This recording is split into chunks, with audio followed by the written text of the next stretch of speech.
Hello and welcome to the Judo Way of Life. My name is David. I hope you're well, I hope you're training hard, I hope you're throwing hard. Now this video is not a video I thought I would really ever put out. It is a video on kata. In terms of my judo knowledge, kata is something that I've only really been studying more so in the later part of my judo career, and it was something for a long time that I was very naive and ignorant about in terms of its efficacy and its role within learning judo. My focus was always very much on competition style judo, so kata was always a bit woo-woo, a bit sort of the martial arts side of things. And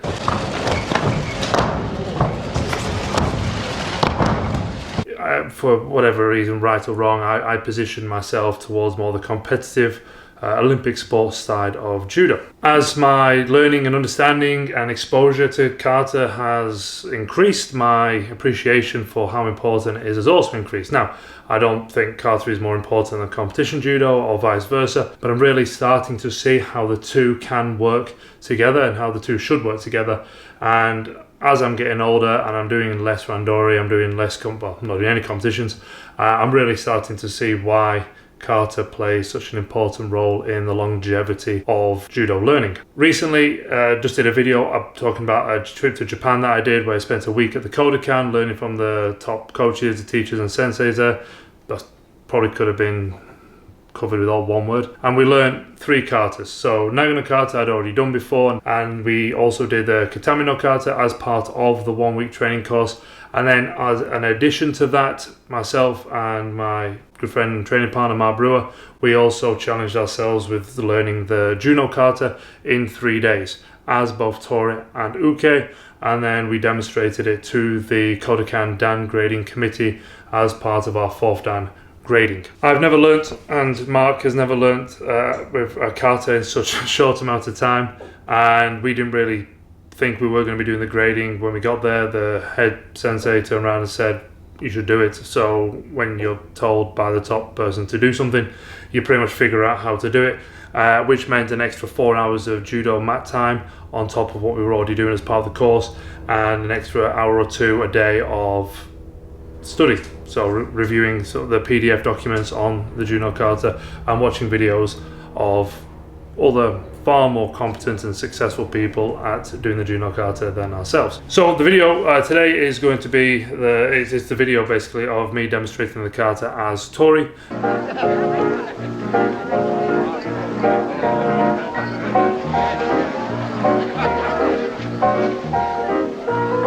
Fasten your seatbelts. It's going to be a bumpy night.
And as I said, pretty much spent realistically a day and a half on myself learning this as Tori.